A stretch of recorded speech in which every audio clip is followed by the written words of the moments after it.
For every 1.8 degrees Fahrenheit increase in a country's average temperature, the GDP per capita drops by at least 1.1%. To put it simply, with every step you take from the North Pole to the equator, not only do you get hotter, but you also get poorer. Even though life in freezing cold countries can seem miserable, 74.2% of the world's billionaires are concentrated in the global north. And there are at least 4 theories explaining that. The simplest theory is tied to biology. Cold weather is believed to keep germs away, leading to better health and productivity. Sounds good, but I'll challenge that later. Next, there's the sloth theory from ancient Greece, and it's more about climate in general. Greeks believed their ideal weather made them wealthier, while hotter regions were seen as less creative. The third idea is based on economic and anthropological studies. You see, experts noticed some time ago that colder countries have inclusive institutions that offer equal job and life opportunities and protect markets and private property. Naturally, such conditions promote healthy competition and boost wealth. The last idea is tightly connected to the previous one. Long story short, richer countries tend to distribute money better because they're more inclusive. Poorer nations often have extractive institutions where a powerful elite controls wealth. While all of them seem plausible, the truth is, these ideas are borderline insane. Well, you know the theory claiming that cold climates eliminates germs and the population of colder countries doesn't get so sick? I don't want to be the bearer of bad news, but the cold actually makes germs thrive. In the cold, we tend to stay inside with the whole house shut, so we share germs with each other more easily. Not only that, but during winter, the air is drier, creating the perfect environment for the flu virus to flourish. Humans are also more resistant to viruses and bacteria from their own environment because the constant contact with them makes our immune system stronger. If you look back at your history classes, you might remember that most British people struggled with the weather and bacteria found in America, while Native Americans themselves were mostly fine. And what about the sloth theory? Sorry, I don't mean it to sound offensive, but some specialists, they claim that, people in hotter countries tend to be lazier. But the truth is, the sun doesn't make us work less. Yes, the sun can make you a bit slower because you can dehydrate. But you see, the human body is biologically adapted to the climate of the place they're born in. This means that if you live in Canada, for example, you can endure the cold just fine. But Brazilians will probably handle hot days better than you. But if the sloth theory was true, how would you explain that people in Colombia work about 200 hours a year more than those from the United States? In fact, if you live in Cambodia, Myanmar, or Mexico, you're bound to work more than anyone in the world. Besides, hotter countries have a genius way to fight off laziness. It's called siesta. After lunch, it's normal to feel a bit sleepy, and if you have heavier meals like the Spanish and Italians do, you'll get extra slow. This is why after lunch they usually have a siesta, also known as a quick nap, which improves your memory and thinking skills. It may sound like a siesta makes you work less, but people who nap after lunch simply work at different hours of the day. While you make shorter lunch breaks and go home at 6 p.m., in Spain, the lunch break lasts 2 hours and the workday ends at 8 p.m. They work when it's not so hot outside and even get to take a power nap. The past is also crowded with people who lived rich lives despite the scorching sun. The ancient Egypt civilization may have existed thousands of years ago, but they were one of the richest civilizations ever, even though they lived in a place that was super hot and super dry. We also have the Aztecs, who lived in Mexico back when Mexico didn't exist yet. This region is not so famous for its cold weather, I can tell you that. But the Aztec civilization still managed to have a capital that was bigger than London, Paris, and Madrid of the time. On top of that, many of the inventions we have today that make a lot of people rich were created thanks to math and science. Two things born in hot places, like Mesopotamia and India. Now, to make all those economic and anthropological studies sound simpler, let's start with the most obvious part. It's true that hotter countries usually make money out of their natural resources. They don't have such strong industries, and the money is concentrated in the hands of the elite. All of this reduces the GDP, that thing that estimates whether a country is wealthy or not. Remember we said richer countries have inclusive institutions? These institutions are basically laws that make sure people have equal job and life opportunities, including nice houses and a good salary. Poor countries are not very good at this inclusive institution thing, but it's not by choice. This is actually a consequence of the age of exploration. In case you were sleeping during your history classes, let me remind you. The age of exploration is that time between the 15th and 17th centuries, when many kingdoms in Europe were exploring the seas and setting up colonies all over the world. I know it feels like this was a long time ago, but many countries that were colonies back then only became independent during the 20th and 21st century. This is why many poor countries don't have solid industries and markets, because their institutions and laws date back to when they were still colonies, and their years as colonies depleted resources and didn't provide a good infrastructure. Besides, saying that private property reduces the income and inequality gap is kind of absurd. It's true that developing countries like Brazil and South Africa are highly unequal, but in the US, for example, 1% of the richest people in the country make 139 times more money than the poorest part of the population. And there were more than 700,000 homeless people in 2024. Besides, 1% of the world's population is wealthier than the rest of humankind put together. If inclusive institutions were really that powerful in richer countries, then there wouldn't be more than 1 billion people living in acute poverty all over the world. There's no point in saying that private property makes everyone's lives better if people can't even afford to have a house in the first place. And using the GDP to calculate the wealth of a country is not exactly the best way to understand poverty, because the GDP only considers how much money the industry itself makes. It ignores, for example, the question of whether people who work in those industries have good jobs, if they are well paid and have a good life. The GDP also ignores inequality, which means it ignores those inclusive institutions we mentioned before. In the United States, there are about 835 billionaires, but 11% of the American population is still very poor. So, my hot take here is that inclusive institutions are not that inclusive, and that money is not that well distributed in the first place. Different cultures also have different concepts of what it means to be wealthy. In London, for example, being able to afford food, clothes, and shelter does not make you rich. To them, you're simply surviving. If you want to be truly wealthy in London, you might have to hire a housekeeper, buy a horse, and have a personal Pilates instructor. But to the Awa or the Yanomami tribes, money doesn't even exist. They produce only the necessary, and if they have a surplus, they will trade with other tribes. I guess the fact that poor countries are all located closer to the equator line is not just a simple historical coincidence. So it turns out that so-called rich countries are facing a big problem. People are not having kids. Not enough, at least. On average, women need to have 2 children to keep things balanced, but they're only having 1, or none at all. This issue comes down to the fertility rate, or simply the average number of kids a woman is expected to have in her lifetime. When that number's too low, it means more people are passing away in these countries than being born, and that can destroy the economy.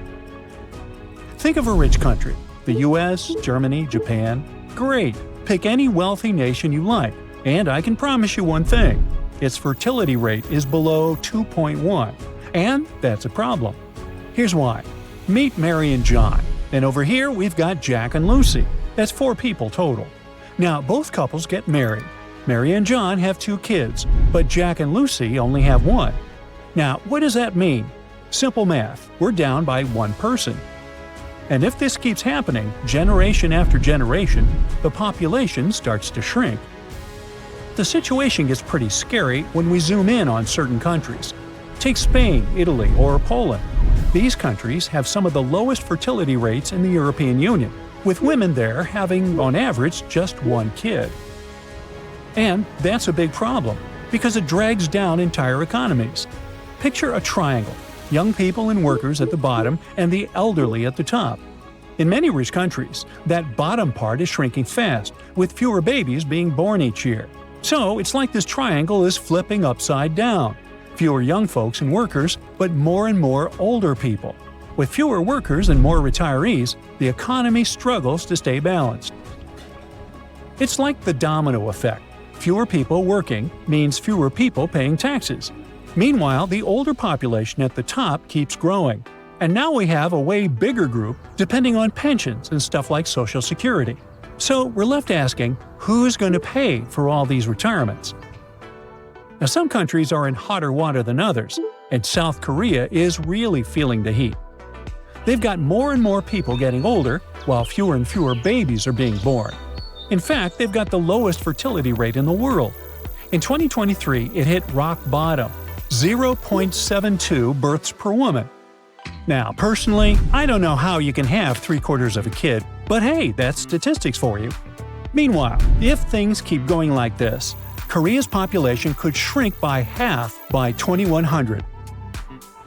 Over the last 20 years, their authorities have invested in the equivalent of $286 billion in this issue, and they've rolled out a bunch of incentives to turn things around.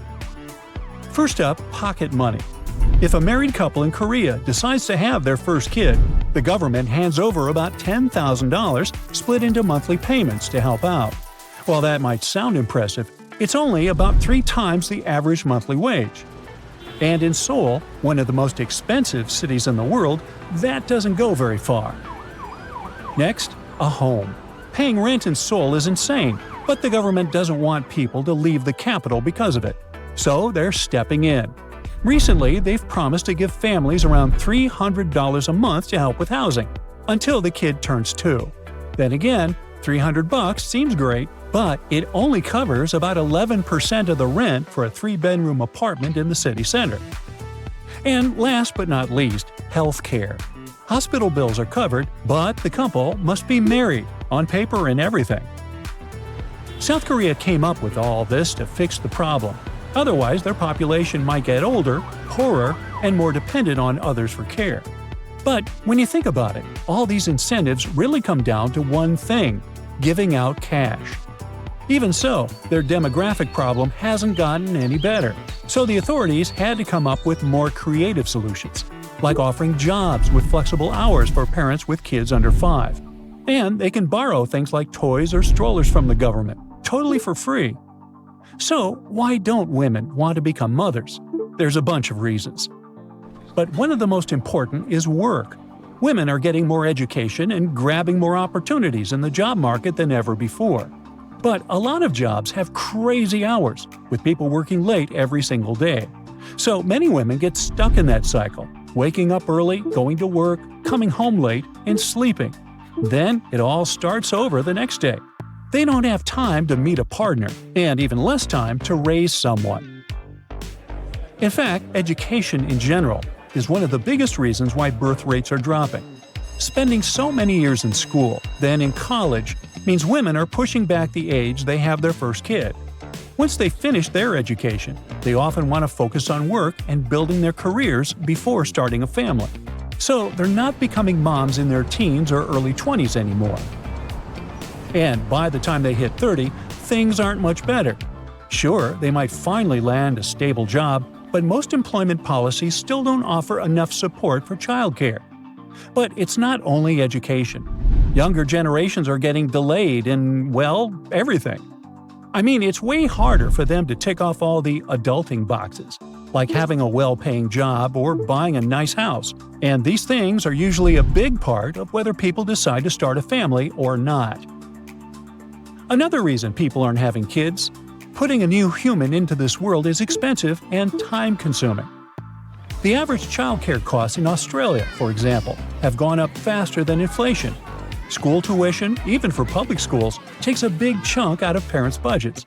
Think about it: computers, uniforms, field trips, extracurricular activities – all that adds up to the cost of financing someone's education. Over 13 years, parents spend over $80,000 on public education. And if we're talking about private schools, that number jumps up to almost $350,000. And don't worry, these costs are just for one kid. Now imagine having 2 or 3. So what is the solution? Well, there are 2 ways to tackle the problem that don't involve pushing the population to have more kids. Nations can keep their population healthier and employed longer, like what Singapore is doing.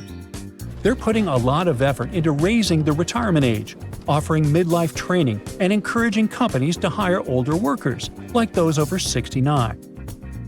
Another way is to encourage people from other countries to come in, especially young ones who are ready to work. That's, for example, the strategy Canada uses.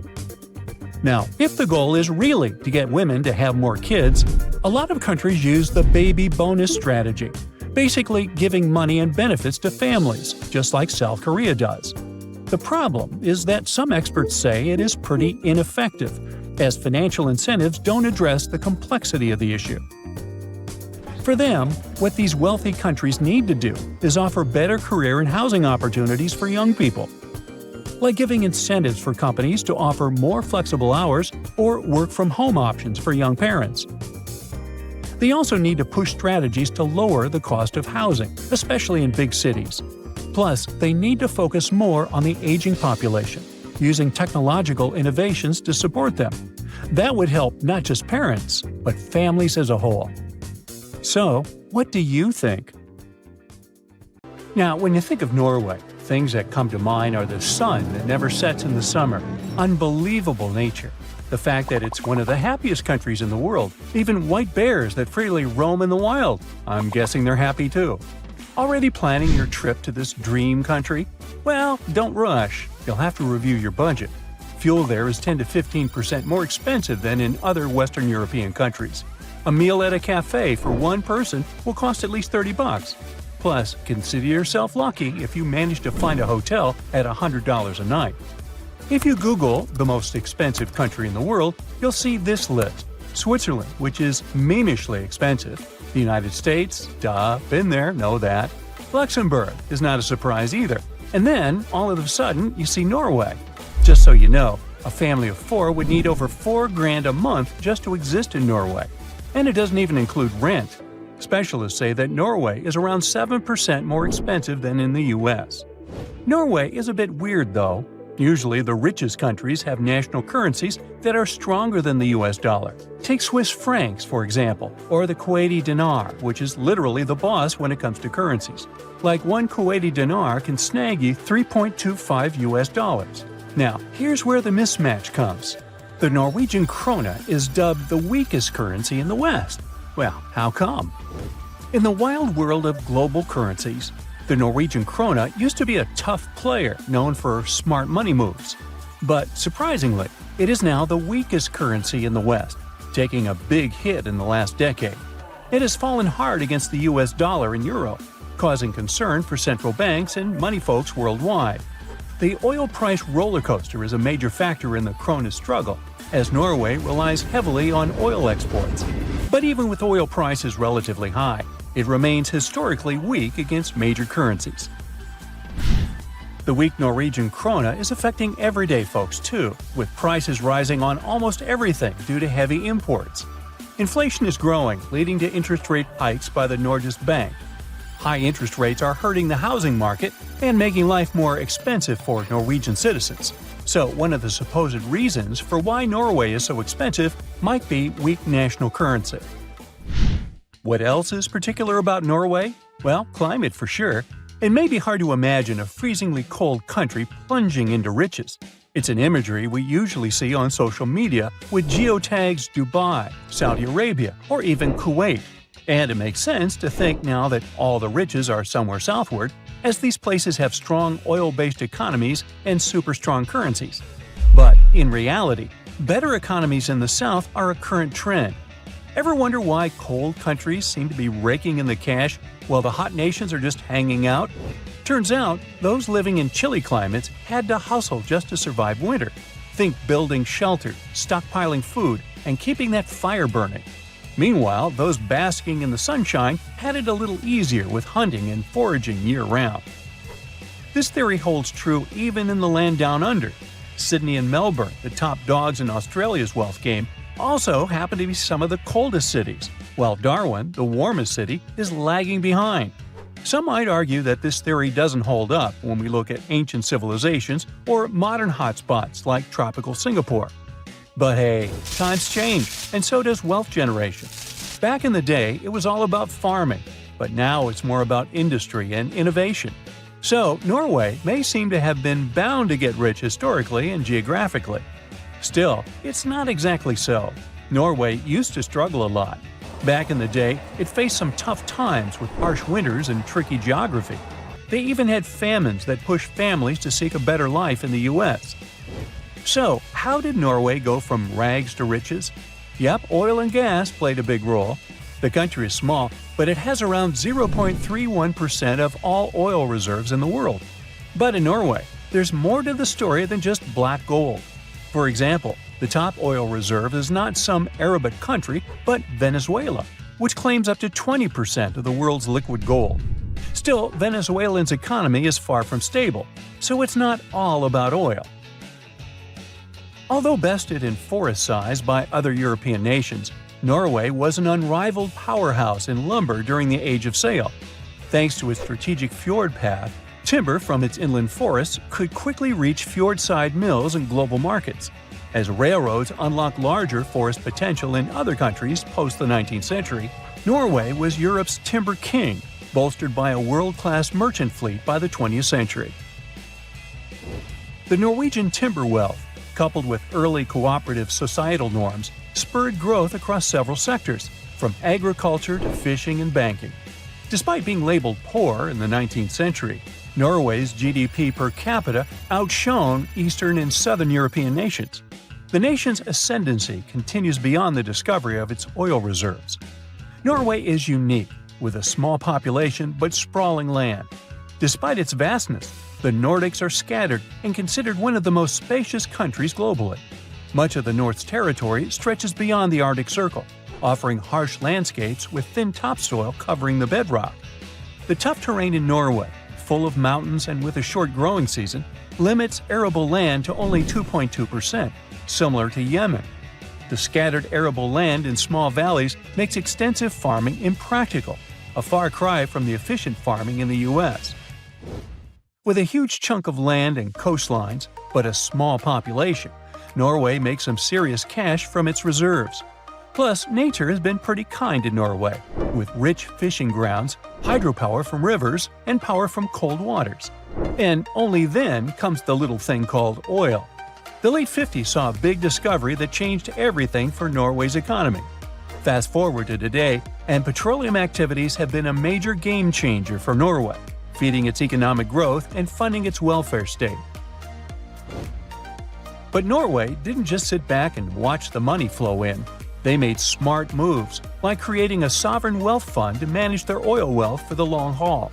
The fund sees some big bucks, currently standing at 1.7 billion Norwegian kroner, or over 160 million US dollars. Norway uses the interest from this fund to boost its annual budget, ensuring top-notch healthcare, education, and welfare for its citizens. And here's the kicker: Norway's not resting on its laurels. They're investing in sustainable technologies, like offshore wind power, to secure a bright future beyond oil and gas. Now, Norway may be expensive, but it can't compete with the world's costliest place to live, Monaco. It's almost 4 times more expensive than the global average. So, if you're looking to rub elbows with the rich and famous, look no further than Monaco. With property prices soaring to an average of over $50,000 per square meter in 2022, it's no wonder why this tiny country is a magnet for the la-di-da. However, there's a place that's particularly expensive for tourists, and I'm not talking about tourist traps. Neither Oslo nor Monaco can beat the prices in, well, take a second to make your guess. Ready? Welcome to Ashgabat, Turkmenistan's capital. A gallon of milk costs a whopping $15, while a standard internet subscription plan will set you back $168 a month. Calm down, you're not poor, it's just an economic glitch. The reason for these prices is simple. The Turkmen national currency exchange rate in relation to dollars is fixed and never changes. $1 equals 3.5 manats, and has been so since 2015. Local prices in the local currency grew to inflation, making it not proportionate to prices in dollars. The exchange rate never changes. So if you live there, such prices don't seem to be extraordinary. But if you come with dollars, you're in for a pricey trip. Younger generations today have about 86% less buying power than baby boomers did in their 20s, all thanks to skyrocketing prices on houses, cars, and education.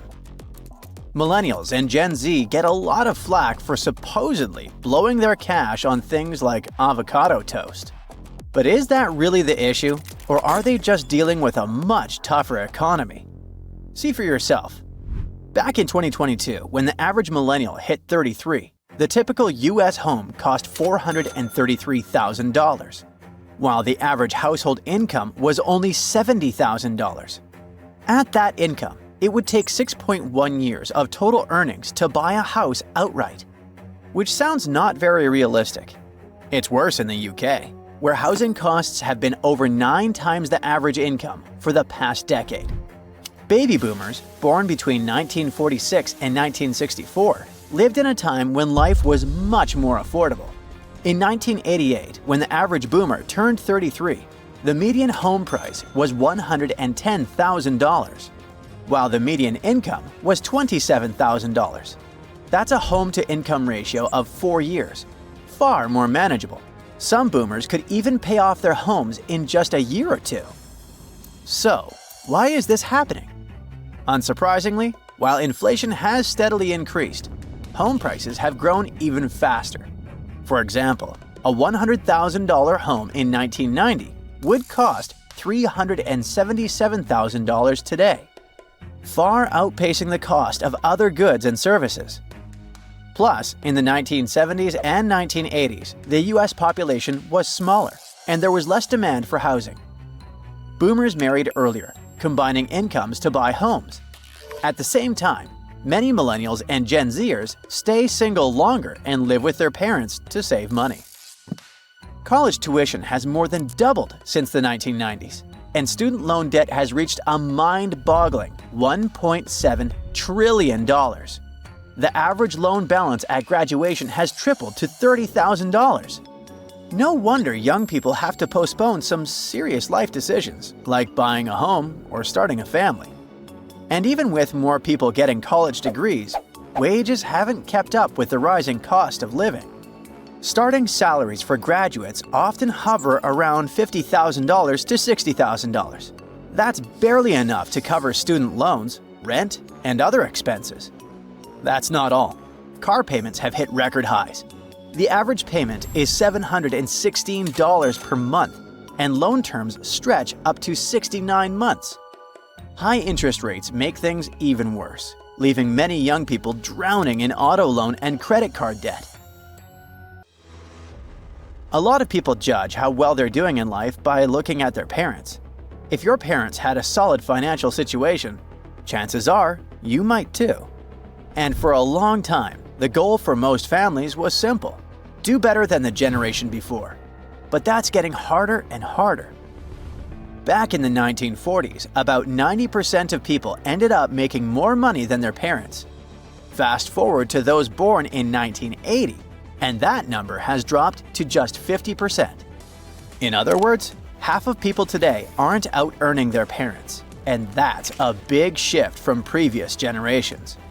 So it's not surprising that many people don't feel like they're financially ahead. A CNBC survey found that only 36.5% of adults say they're doing better than their parents. An even larger chunk, 42.8%, say they're worse off. The remaining 20.7% feel like they're in about the same spot. And here's the kicker: those in their prime working years, aged 35 to 65, are feeling the pinch the most. This middle group is really struggling compared to their parents at the same age. They're dealing with skyrocketing home prices, student loan debt, and higher costs of living, all while wages haven't kept up. I can give you a few more examples. Between 2005 and 2014, 97% of households in Italy witnessed their income stagnate or decline. And if we take into consideration taxes and benefits, this number jumps up to 100%, meaning every household was affected. The United States also struggled during this time, with over 80% of households experiencing no real income growth. Luckily, thanks to tax cuts and other benefits, most families still saw their disposable income, the money they actually had to spend, increase. And still, in some ways, younger generations are actually doing better than their parents. For example, each generation goes to college at a higher rate than the previous one. Gen X had more college grads than baby boomers, and millennials are the most educated generation yet. Nearly 40% have at least a bachelor's degree, compared to just 25% of boomers. More education usually means higher earnings, which might explain why millennials, on average, had more wealth at ages 33 to 34 than Gen X and boomers did at the same age. There's also a higher quality of life.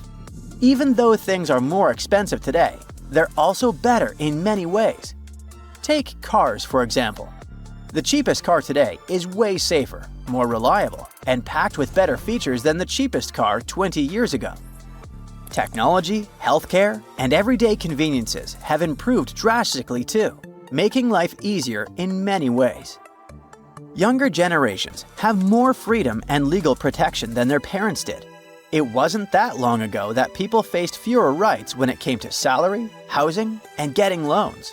Unfortunately, wage gaps and financial barriers still exist. But certain laws have made it easier for younger generations to build wealth and access opportunities that their parents and grandparents struggled to get. Interestingly, parents are still pretty hopeful about their kids' financial future. Yep, even with all the financial struggles people are dealing with today. Let's see. About 42% of adults think the next generation will have a stronger financial future, though that drops a little to 40% for people aged 35 to 64, according to a CNBC survey. Parents, though, are even more optimistic. 59% say their kids will be better off, while only 1 in 5 think they'll have it worse. So maybe inheritance is the key. After all, plenty of parents are planning to leave their kids a financial boost. Over 75% say they're leaving money in their will. But no, when it comes to what really helps kids succeed financially, inheritance isn't the top priority. Here's what parents think actually makes the biggest difference. 43% say getting a stable job is the most important thing. 20% think it's a fully paid education. And only 15% say inheritance matters most. In other words, while a little financial help never hurts, most parents believe that a good job and solid education will do more for their kids' futures than just handing them a check. Now, let's get back to those seemingly countless financial challenges younger generations face. There are actually some steps you can take to improve your situation. First of all, try to spend your money in a smart way by keeping rent or mortgage payments under 30% of your gross income. The same rule applies to car payments. Keep them under 10%. Start investing early and open a savings account. Even $250 a month invested for 40 years might grow to nearly $1 million, thanks to compound interest. Next, switching jobs can lead to salary bumps of 10 to 30%, and it's a great way to boost your income over time. Do your best to pay off high-interest loans first, like credit cards or auto loans. This frees up money to save or invest. And still, the generational debate is far from resolved. Who had it harder? Older generations often criticize younger ones, saying they don't work as hard and are too distracted by social media. But as we see, the data paints a different picture. Millennials and Gen Z are not lazy. They're simply trying to navigate a world that's financially stacked against them. And while it's true that society has made progress in many ways, the economic challenges younger generations have to face are unprecedented. So what do you think? Are millennials and Gen Z truly in a tougher spot than baby boomers? Or is it all because we spend too much time on our phones? Ah, Phoenix. This sizzling gem in the Sonoran Desert isn't just another American city. It's more like a giant oven where you can throw a party, as long as you don't forget the ice. Seriously, if you find yourself here in the summer, brace yourself for some serious heat. We're talking about temperatures that regularly pass 100 degrees. And in 2024, Phoenix hit 110 degrees 55 times during the summer, tying the record set just the year before. Now, I get it if you're not a fan of hot weather, but apparently a lot of people love living in a sauna. Phoenix ranks as the 5th largest city in the United States, and it is the capital and most populous city in Arizona, with 1.7 million residents as of 2024. And if we're talking about the metropolitan area, also known as the Valley of the Sun, the population is almost 5 million. Yet, good luck finding someone actually born here. Out of every 4 Phoenix residents, 3 were born somewhere else. Believe it or not, Phoenix wasn't always this bustling, crowded place. It became one. A few decades ago, it was just a sleepy little dot on the map. Back in the 1940s, the population was around 65,000. It wasn't even close to cracking the top 100 list of the largest U.S. cities. Now, at that time, Phoenix was mostly an agricultural hub, and its economy revolved around what they called the 5 C's: cotton, citrus, cattle, climate, and copper. But things really started to change in the 1950s thanks to one life-changing invention. Drumroll please? The air conditioner. Actually, it was the portable version that came out in 1945, created by an American inventor named Robert Sherman. Phoenix residents owe a lot to Robert for making life bearable during scorching summers. Before AC, people in Phoenix would literally move their beds outside and build sleeping porches.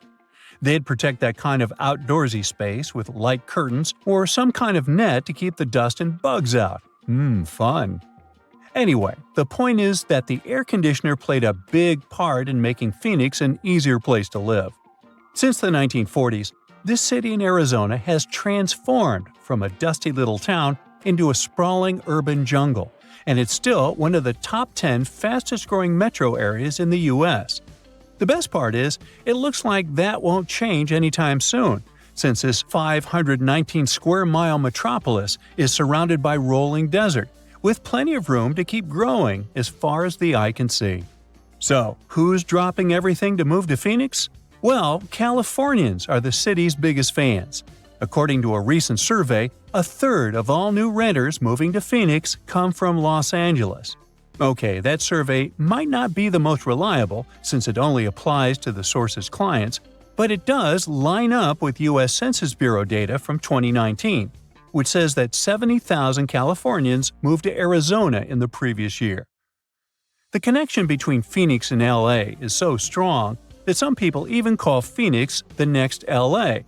You've got to give Phoenix credit for capitalizing on its proximity to Southern California.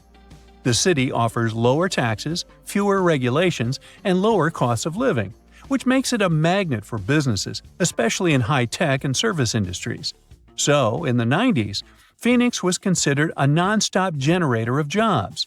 In the last few years, we've seen the number of jobs only go up, and the unemployment rate has dropped by nearly half, going from 6.3 in January 2014 to 3.4 in the same month in 2024. Now, when it comes to big city problems, you can't avoid talking about traffic. But here's another reason why Phoenix is a dream city. It doesn't even come close to the traffic nightmares you find in places like LA.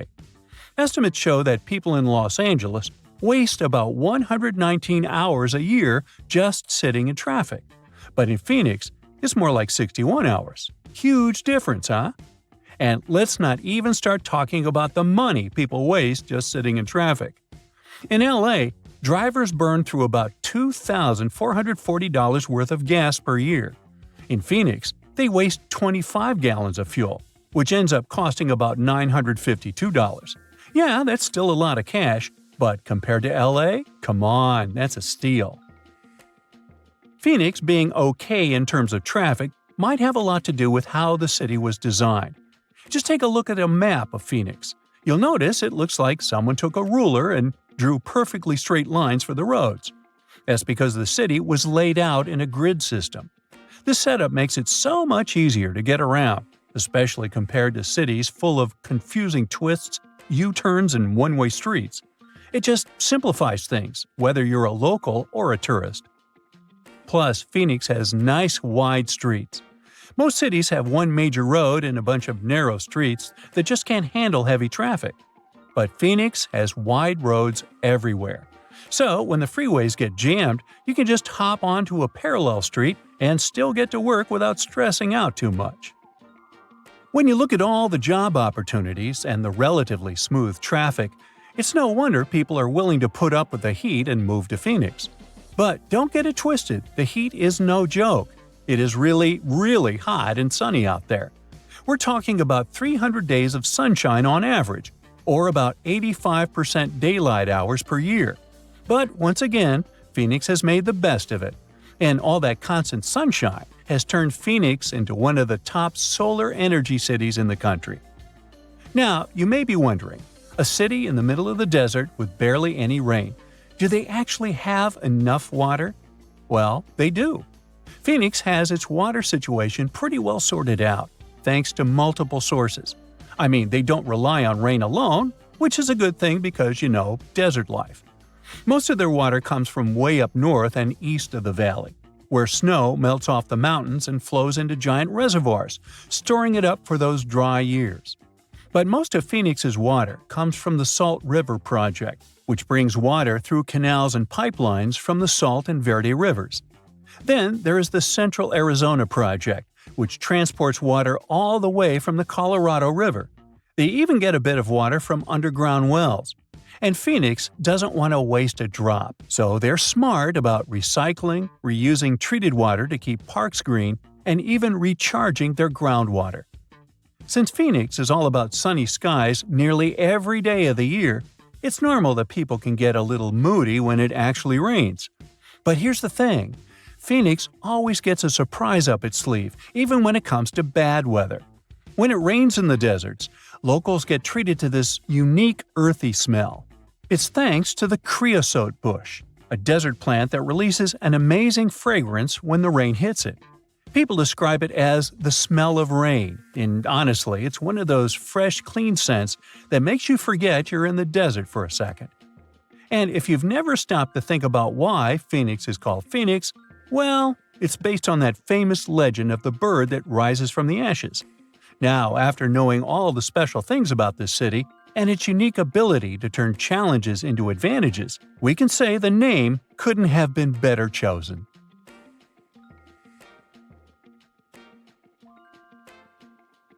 You're standing in the middle of a vast, empty desert in Saudi Arabia. But in the middle of that emptiness, two enormous mirrored skyscrapers rise side by side, in perfect parallel to each other. This isn't just some sci-fi concept, it's the line, the centerpiece of Saudi Arabia's boldest urban project yet. Now, Saudi Arabia is already home to some of the most ambitious architecture in the world, from Riyadh's King Abdullah Financial District to the iconic Abraj Al Bayt Towers in Mecca. They've been working hard for years. But the line is in a league of its own. This project was announced in 2021, and it is part of a larger vision for the country's future called NEOM, a $500 billion megaproject designed to redefine how people live, work, and interact with the environment. I mean, what could go wrong, right? Well, I don't know. But Nadmi Al Nasser, the longtime chief executive of the ambitious project, has recently departed. Suspicious. Even more so because NEOM's statement issued soon after did not give any plausible reason for his departure. Then, the line project itself was originally expected to cost around $200 billion. But by 2024, that number had skyrocketed to a mind-blowing $2 trillion. That's about twice Saudi Arabia's entire GDP.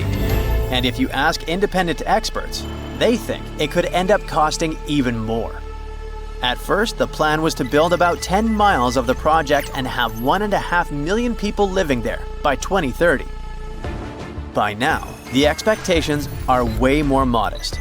Only just under 1.5 miles are likely to be done by 2030, with fewer than 300,000 residents. The project has come across a lot of problems along the way. Engineering issues and management problems have caused major delays, and progress hasn't been as fast as hoped. And now, let's figure out what exactly is the line. It's a literal city made up of 2 parallel skyscrapers, each towering 1,640 feet high. That's higher than almost all the tallest skyscrapers in the world.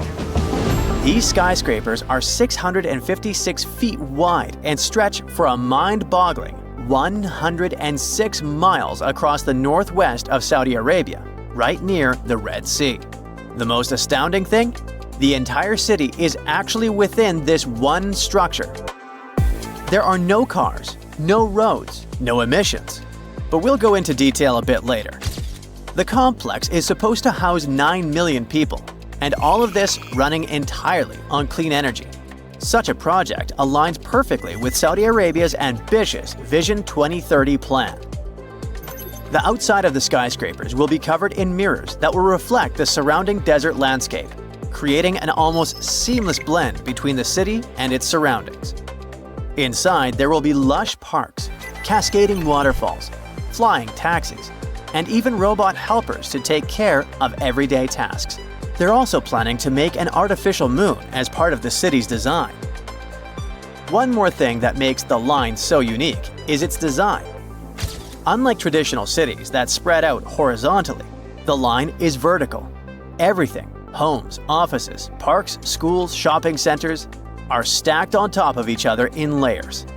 This means that residents won't need to travel long distances to get what they need. In fact, the designers promise that all amenities will be within a 5-minute walk from anywhere in the city. And while it's compact in width, the city's vertically layered structure means it can comfortably fit all 9 million residents, while leaving plenty of room for parks, natural spaces, and modern conveniences. There's even a plan for year-round climate control, keeping both indoor and outdoor spaces at comfortable temperatures, no matter how harsh the desert weather gets. Of course, even with everything close by, people will still need to get around the city. Worry not, the line has it covered in the most futuristic way possible. It features a high-speed train system that will travel from one end of the city to the other in just 20 minutes. That's 106 miles in 20 minutes with only 4 stops along the way. Imagine being able to get anywhere in the city faster than you could drive across town in most places today. Besides the train, the line will also have autonomous vehicles. Those will be cars and shuttles driving themselves with the help of advanced technology. They will handle everything from parking to going around obstacles. Even cooler, in the line, every car, train, and any other piece of infrastructure will be connected in a huge network called the Internet of Things. Sensors and real-time data will allow traffic to flow smoothly, preventing delays and reducing congestion. They first spoke about the NEOM project in 2017. Besides the line, NEOM is supposed to include an octagon-shaped floating industrial city and a posh mountain ski resort. There, Saudi Arabia will host the Asian Winter Games in 2029. Plus, there will be the world's largest green energy plant, which will make the region self-sufficient and sustainable. The goal of NEOM is to attract people from around the world, not just to visit, but to live there. Residents will even be given their own identity, Neomians. Not everyone thinks this construction is a good idea. Some urban planners and architects have pointed out pretty big flaws in the city's straight-line layout. You see, in a regular city like Johannesburg, which covers way more ground than the line, 2 random people are usually only about 20 miles apart. But in the line, the average distance between two random people would be 35 miles. That's almost double, even though the line's overall area is way smaller. This setup could make it harder for people to connect socially and might be a pain to navigate, even with a high-speed train zipping through it. Now, they promise that every resident will have everything they need within a 5-minute walk, but there are doubts too. People wonder if living in a super compact, stacked-up design might end up feeling claustrophobic or even too much to handle. As for the whole mirrored exterior idea, it looks pretty cool in renderings. But there's an opinion it could actually mess with the environment. Reflecting all that sunlight in a desert might disturb local wildlife or create unexpected heat issues. The line's high-tech features sound amazing, but they come with their own set of headaches. The city is supposed to run on the Internet of Things tech and autonomous vehicles. Sounds awesome, right? But how are they going to pull that off for a 106-mile-long city? For things to run smoothly, every piece of tech, cars, trains, infrastructure, needs to be perfectly in sync, sharing tons of real-time data. If there's even a tiny glitch, it could throw a wrench into daily life for millions of people. Then there's that high-speed train. It does sound like a dream, but actually building and keeping it running in the middle of a desert is not so easy.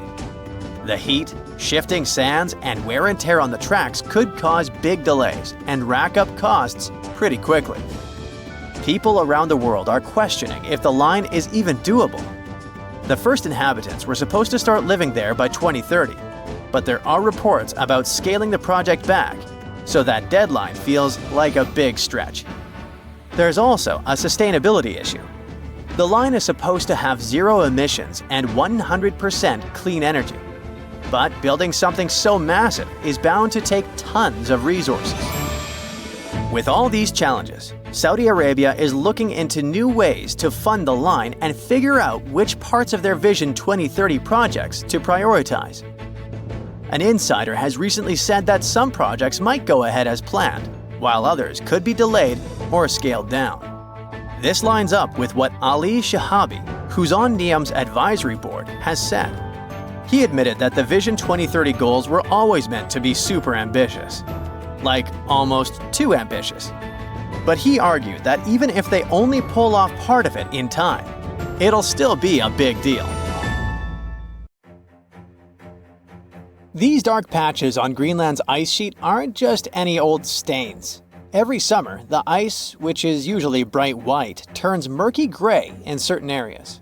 This so-called dark zone was a huge mystery for a long time, until some studies discovered that this weird transformation was connected to the odd appearance of red, green, and brown-colored algae. The scariest part is that this algae bloom keeps growing. The dark zone is getting darker, and terrifying microbes might start appearing. Now, the rest of the world should be concerned. The Greenland ice sheet is like a massive ice blanket that covers around 80% of the island. It's so thick that it holds about 8% of the world's freshwater ice. For most of the year, the ice looks like a giant untouched white sheet stretching over the land. But when summer rolls around and temperatures start to rise, things begin to change. The ice melts, revealing rocky areas along the coast. And as you move further inland, that once smooth white ice becomes darker. This is the dark zone, and it covers an area of around 248 miles in length and 62 miles at its widest point. This weird phenomenon happens basically for two reasons. The first one is black carbon. Just like dust that builds up on your bookshelf, the ice in Greenland has the same issue. The wind carries a mix of dust and soot to this icy area. But unlike your bookshelf, you can't just wipe it off with a cloth. In Greenland's case, this dirty mix settles on the ice and sticks around for thousands of years. So, the dark zone is basically covered in a fine layer of dust that's built up over time. Back in 2014, researchers analyzed this dirty mix and found that the darker ice areas were filled with black carbon. This black carbon didn't just appear out of thin air. Well, actually, it sorta did. Scientists believe it mostly comes from smoke produced by wildfires in northern Canada and Alaska somewhere in the past. As you might guess, black carbon is black, which is why it makes the ice look darker.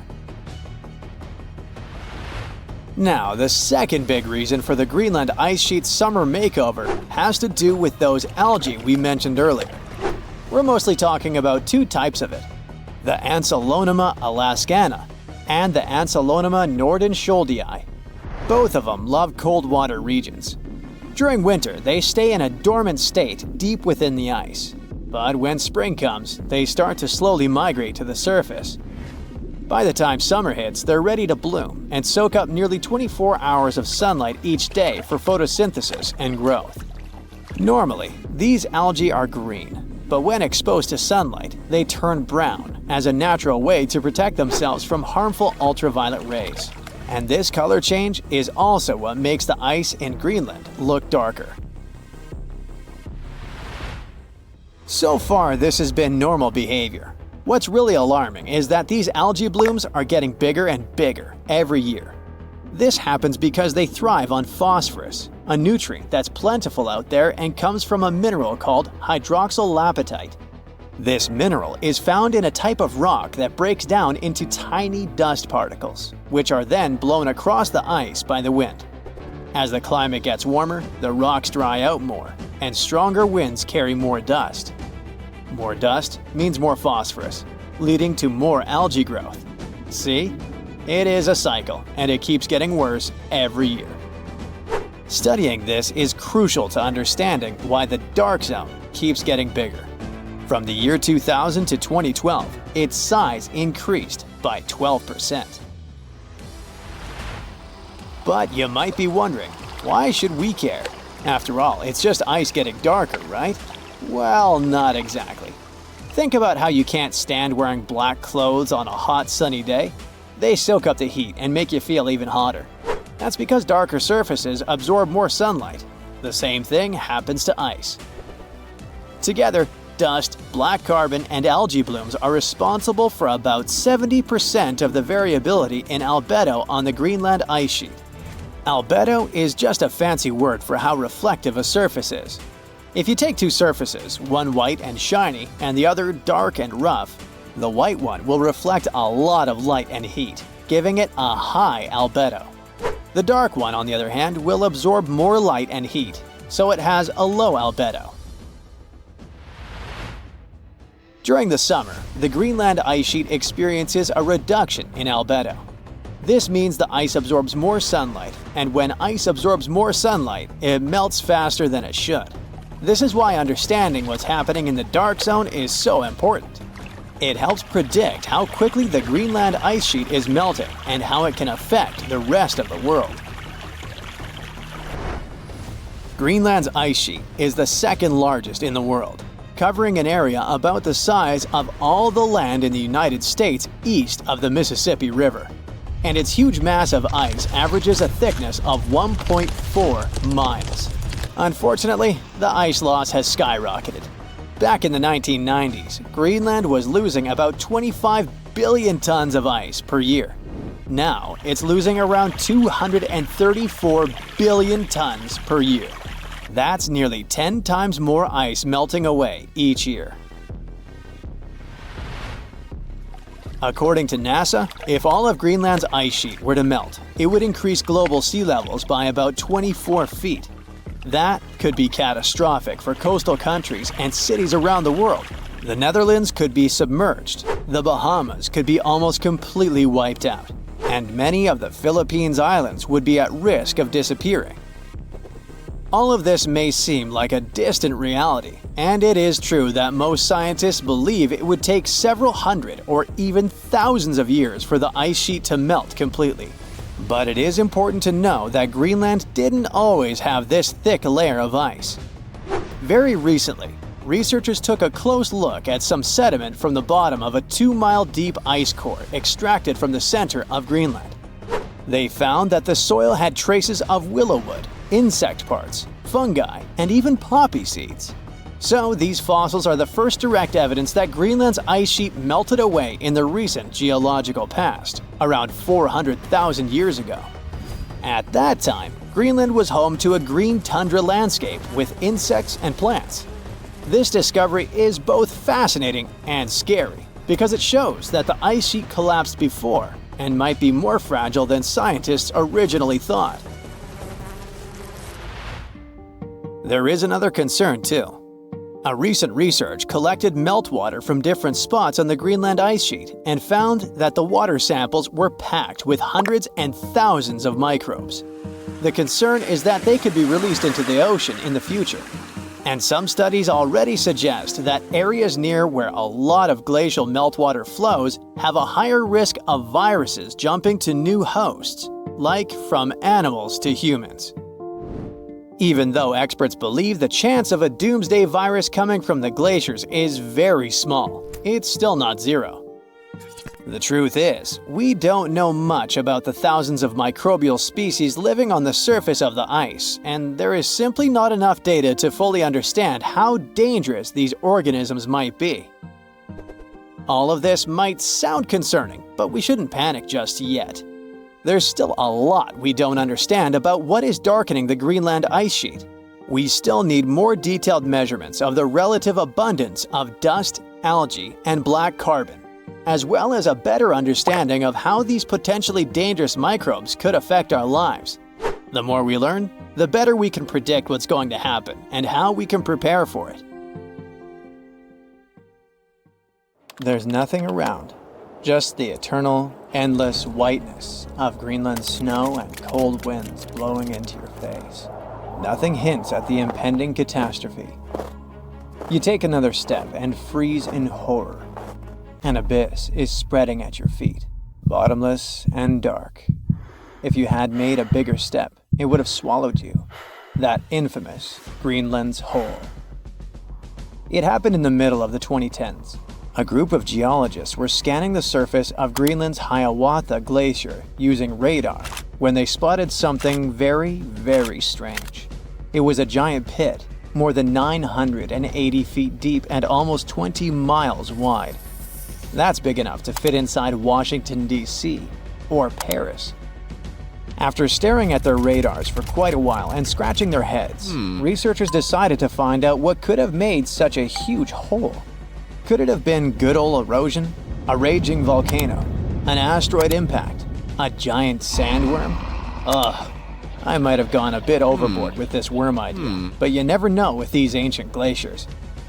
Anyway, in our case, one mystery seemed to lead to another, which had been puzzling scientists for decades. And to solve both of them, scientists needed something super common, but at the same time very important: quartz. One of the most abundant materials in Earth's crust.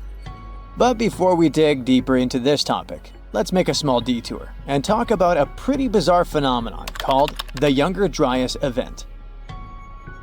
To see what it was like, we need to go deep into the past, as far back as 12,900 to 11,600 years ago. During that period, the planet became much colder, especially in Europe and North America. Now, let's talk a bit more about that weird climate change in the Northern Hemisphere. There are a few theories. One that involves a change in currents in the Atlantic Ocean. Another speaks about something large kicking tons of dust into the air and effectively blocking sunlight. The two most popular and likely hypotheses mention a volcanic eruption and an asteroid impact. Indeed, there was a volcanic eruption on the territory of modern-day Germany at around the right time. But there's also a probability that a space object struck the planet during this period too. And now let's get back to the hole scientists found in Greenland. When NASA's Ice Bridge program and Germany's Alfred Wegener Institute discovered it, it seemed they had finally found the reason for the Younger Dryas event. But was it really an asteroid that created that impressive pit and caused temperatures to drop all over the Northern Hemisphere? To test this theory, the researchers needed quartz. The thing is, in its pure form, quartz has a very simple structure. It's made from interlocking silicon-oxygen tetrahedra. Efficient and so pretty. Just look at these six-sided prismatic crystals. Since its structure is so simple and the components are so common, you can find quartz almost in any rock on the planet. At one point, magic happens. Larger rocks erode away, pushing out tiny bits of quartz sand. The scientists exploring the mysterious pit gathered the quartz sand that had been washed out from underneath a glacier. It was like looking at the rocks at the very bottom of the hole without having to actually get all the way down there. Very handy. So, while examining the material, they discovered quartz grains with the telltale signs of terrible catastrophe. They had PDFs all over them. No, I'm not talking about the document format. PDFs stand for planar deformation features, and they look like lines etched into the crystal surface. These lines are a sign that you're holding shocked quartz. It forms under immense pressure, when the internal crystals are pushed out of alignment. But the most exciting thing here is that shocked quartz only appears under the influence of powerful forces, like massive impacts or terrifying explosions. In other words, finding this poor shocked quartz under the Hiawatha Glacier could be much-needed proof that the hole was an enormous impact crater that formed when something equally enormous crash-landed there. Based on the size of the crater, this space object probably was a bit more than a mile across, which is twice the height of the Burj Khalifa Tower in Dubai. A meteorite that big would have looked 3 times as bright as the sun when traveling across the sky, and it would have hit Earth with an immense force. The impact would have been so great it'd have vaporized rock and thrown debris for hundreds of miles away. The sky would have filled with dust. It would have dimmed the sun and led to a temperature drop all over the planet. And guess what? The last part about decreasing temperatures got the researchers super excited, because it opened up a possibility that the impact could have been connected to the Younger Dryas event. To prove this idea, scientists decided to use quartz again. They examined it more closely, trying to date the impact. Well, they were in for an even greater shock. The Hiawatha crater turned out to be not 12,000, but 58 million years old. On the other hand, the researchers were disappointed that they hadn't been able to confirm their theory. The crater couldn't explain the Younger Dryas cold snap, but on the other hand, it was still an amazing discovery. Now, get ready for one final twist to this story, and it revolves around quartz again. Other scientists have recently discovered more deposits of shocked quartz all over what is now the eastern USA. It was hiding in sediment layers dating to just before the Younger Dryas. Interestingly, there aren't any craters around those sites whatsoever. But quartz can't lie. It provides evidence of a powerful explosion. It makes scientists think that their impact hypothesis might still be true, but instead of a collision, it could be an airburst. A massive comet could have broken up while entering Earth's atmosphere around 12,000 years ago, and the fragments could have exploded before reaching the ground. It would have caused catastrophic mass burning throughout the North American continent and messed with the climate so much that the Younger Dryas would have been triggered. Well, I guess we need to wait a bit longer for scientists to find some further proof of this hypothesis. But it doesn't mean we don't have any more curious phenomena to explore in Greenland. Take these fascinating holes. They sure are kinda smaller than the monster we were talking about. They're called moulins, and they carry surface meltwater all the way down to the base of the Greenland ice sheet. And they have prepared some surprises for us too. Apparently, they're way larger than we previously thought. That's what a recent study based on observation and first-hand exploration claims.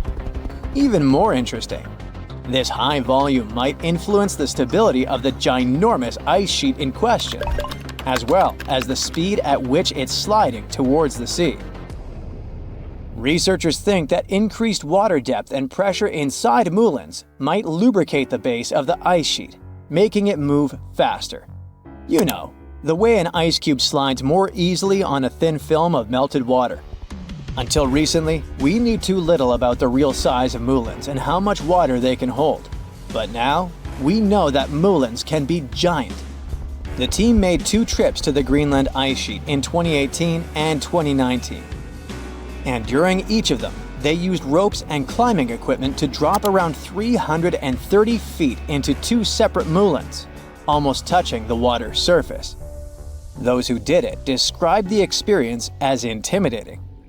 Picture this. Your back is over the edge. All you see is bluish ice going down and blurring into blackness. And the only thing you hear is occasional sounds of crashing ice. It must be extremely unnerving.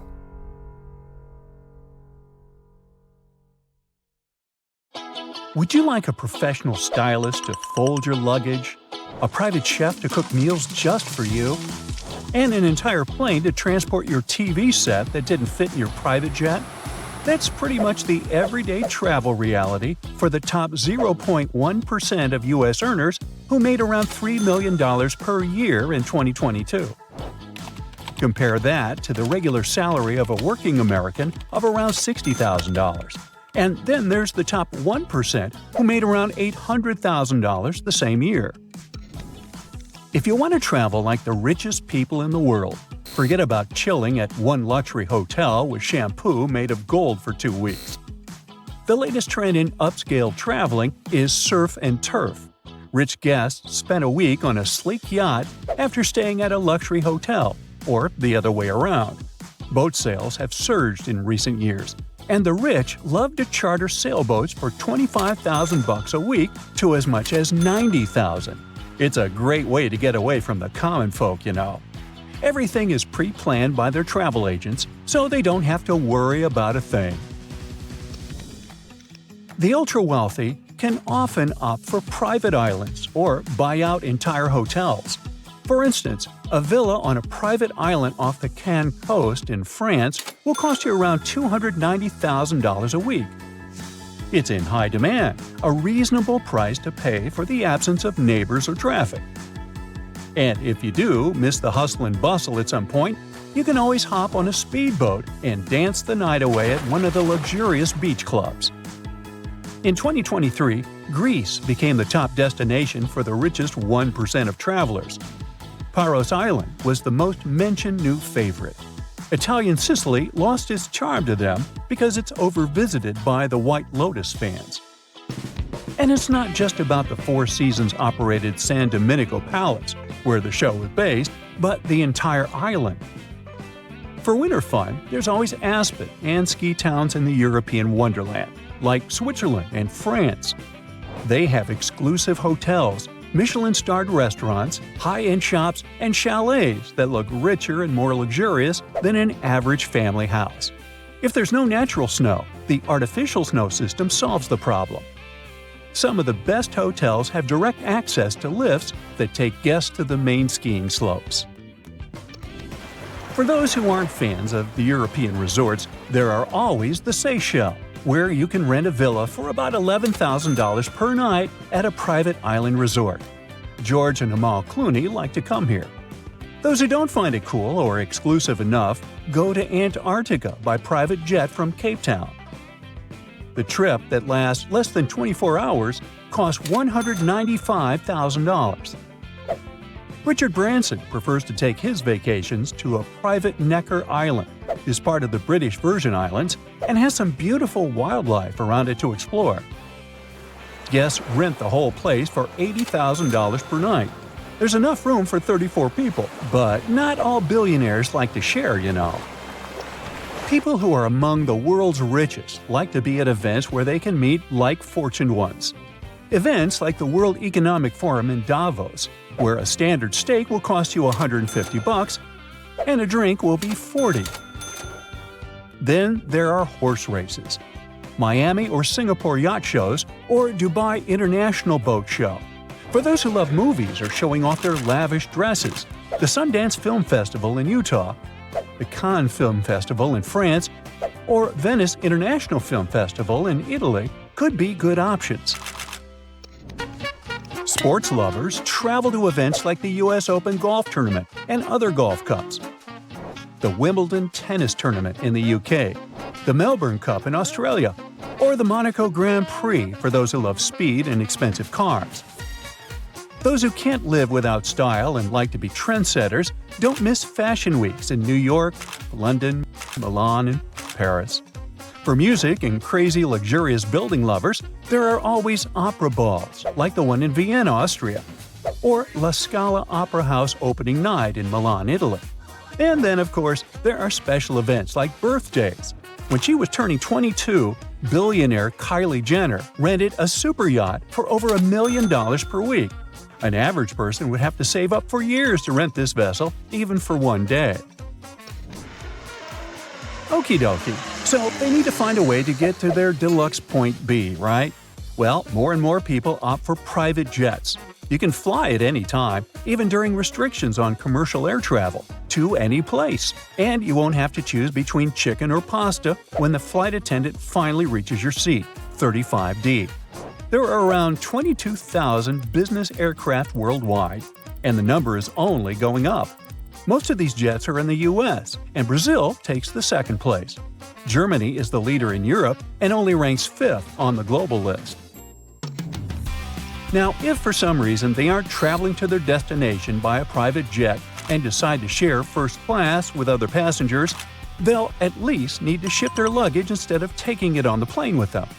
The luggage of the wealthy gets picked up from their door and awaits them at the luxurious suite or yacht on the other side of the journey. And if they want it to be done within one day, they need to pay hundreds of dollars for one bag. By the way, you don't expect them to pack their bags all by themselves, do you? It's much easier to hire someone for thousands of dollars to go through all that trouble. A professional stylist picks all the clothes that will look picture perfect and then rolls the items, puts them in bags, and makes lists of what's inside and what goes with what. The clothes aren't included in the stylist compensation, of course, so they add another 1,000 or 10 to the vacation grand total. Although the ultra-rich travelers can afford to rent any car while traveling, not all of them like to sit in a vehicle that belongs to someone else. That's why they choose to ship their own luxurious cars to their destination. It costs around $36,000 to fly a Porsche from Dubai to London with Emirates. It's enough money to buy a brand new family hatchback in the UK, but most billionaires don't like this type of vehicle. Some wealthy travelers don't trust commercial airlines and prefer to charter a cargo plane to transport their vehicles. Sometimes they take a whole bunch of cars, motorbikes, and other expensive toys. Covered trucks in the country of destination transport all this beauty to the client's address or a garage of their choice. Owners don't like stranger delivery drivers to add miles to their shiny vehicles. This whole delivery service costs several millions. Some cars have only sentimental value for their own and are worth way less than their deluxe delivery. One really well-off man even hired a cargo plane for his Samsung TV that couldn't fit through the door of his jet. Oh, rich people's problems. They can afford to eat at any restaurant in the world, but it would be too mainstream, so they prefer to bring their private chefs on vacation. These professional cooks know their clients' diets and health goals. For luxury travelers, consistency and routine are too important to trade them for public restaurants. For chefs, it's often a chance to travel for free and get a good salary at the same time. Sometimes the clients will even fly the family of the chef with them if traveling happens over the holidays. This job has high demands and can be really stressful with varied working hours. Sometimes they have to spontaneously cook dinners for 16 people or find rare ingredients at locations with basic grocery stores. And of course, everything they overhear during meals must remain a top secret. Shh.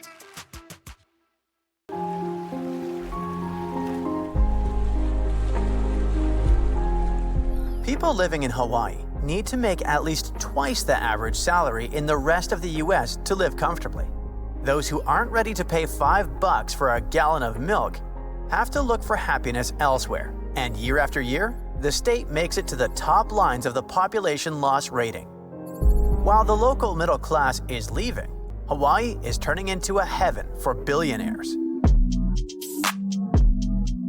Just 37 of them already own 11% of all the private land in the Aloha state. Larry Ellison, co-founder of the Oracle Corporation, bought 98% of the island of Lanai, including the grocery store, the only gas station, and the community newspaper, all for a nifty sum of $300 million. This makes him the boss and landlord of everyone on the island. Mark Zuckerberg, the Meta founder and CEO, is building a huge compound on Kauai with more than a dozen buildings, at least 30 bedrooms and bathrooms, a tunnel leading to a 5,000 square feet underground bunker, and 11 tree houses connected by intricate rope bridges. The local residents with ancestral rights to this land lost in court and had to put it up for auction. The Malaysian tycoon Kvek Leng Khan owns a third of the island of Molokai through his business empire. Of course, these and some of the world's richest people create new jobs and invest in development projects on the islands. But still, nearly 2/3 of the locals believe that their state is being run for tourists at the expense of the residents. A lot of famous people like to live in Wailea and Makina in Maui because it's peaceful and gives them the privacy they want. Oprah Winfrey has a big house up in the local hills. Jeff Bezos, the founder of Amazon, reportedly bought a huge house by La Perouse Bay for $78 million. Other famous people who live in Maui include Clint Eastwood, Mick Fleetwood, Jim Carrey, and Alice Cooper. When you visit Maui, you can see a special Hall of Fame display at the airport showing those celebrities. It's supposed to celebrate their ties with the island, but the local people feel like it only highlights the huge gap between the new super wealthy residents and the local people who can barely afford to live there. As the rich and famous keep buying property across Hawaii, home prices continue to rise. It's more expensive to buy a house here than in Washington, D.C. or California. Part of the reason for such high pricing is how the land itself is formed. Hawaii is bigger than most people think, but it's made up of lots of separate islands that are spread far apart. Even though the islands are big, not all of the land can be used to build houses or neighborhoods. Unlike most of the US, which has a lot of flat land and gentle hills, much of Hawaii is made up of steep, rocky mountains and rough terrain. This kind of land is very hard to build on or live on. Because of this, most of the people on Hawaii, about 1 million of them, live on the island called Oahu. The other islands, like the Big Island, have far fewer people. There isn't enough land for everyone, and that makes it hard for people who have lived in Hawaii their whole lives to afford a place to live. Tourism makes up 21% of the state's economy. Most of the visitors come from the United States and Japan. Tourists bring in tons of money, but there's a problem. Depending too much on tourism can be risky for Hawaii. In the recent years, because of we all know what happened, a health rule called the Conditional Sail Order stopped cruise ships from coming to Hawaii for health safety reasons.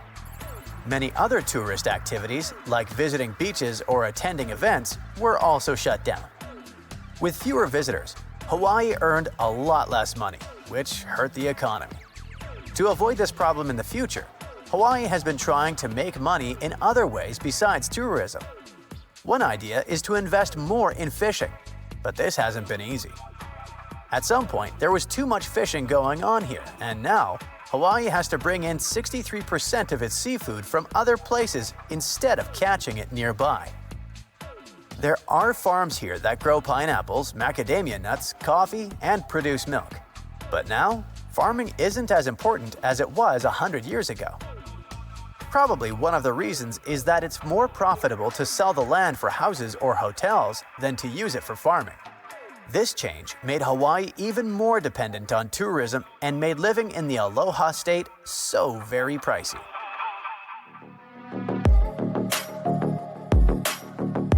Honolulu is reported to be the 7th most expensive city to live in the US. A family of 4 spends around $8,000 a month here, and a single adult will have to pay, on average, $2,500. Food alone costs around $500 a person for 1 month. Most of the food in Hawaii, about 85 to 90%, comes from faraway places. Since it has to travel more than 2,500 miles to get there, around 1/3 of all the food spoils along the way, especially because Hawaii is warm and humid. This waste makes things more expensive because stores know they'll lose some of their products and charge more to cover their losses. There aren't as many stores competing with each other. If stores don't compete, they have no reason to lower their prices. On top of that, they have to pay a lot for things like rent and electricity, so they raise their prices to make up for those costs. Speaking of electricity, an average bill is around $200, which is almost 90% higher than the national average. Yep, the Aloha State has the highest energy costs in the country. And perhaps that's why people in Hawaii use the least amount of electricity compared to other states.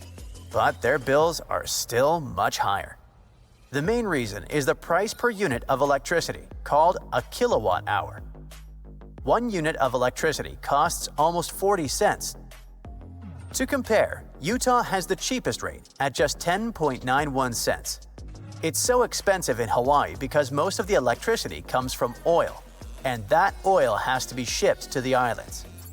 Since Hawaii depends so much on oil, energy costs go up and down with oil prices.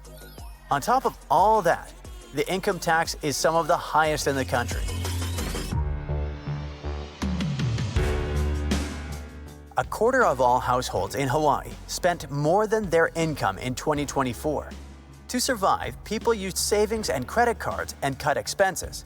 They also had to work more hours or get an extra job. They were forced to sell their belongings and borrow money from relatives, banks, or other lenders. Almost half of residents are in the category called ALICE, and it has nothing to do with Alice in Wonderland. It means asset-limited, income-constrained, employed. More than 1 in 3 residents lives below the ALICE annual income threshold. And then there's also legislation that further complicates things for Hawaii. It says that any goods shipped between places in the U.S. must be carried on ships that are owned, built, and run by Americans. This makes shipping much more expensive because U.S. ships and crews cost a lot more than ships from other countries. Most of the world's ships don't follow these rules because they're registered in countries like Panama. Because of this, Hawaii can still get goods from places like East Asia using cheaper ships, but if they want something from the mainland US, it costs way more money. In fact, this law costs Hawaii over $1 billion every year. This law also makes it really hard for Hawaii to grow businesses because everything is so expensive. The cost of insurance is also going up. This is because the islands are hit by natural disasters like hurricanes and storms more often now. All of this adds up to making life in Hawaii even more expensive. But even despite all that, the state steadily lands high in studies on well-being. Even people who can barely afford a living are mostly happier, or at least less unhappy in Hawaii than in other states. I guess the strong community support, a clean and fantastically beautiful environment, and the ability to have beach parties all year round make up for many hardships.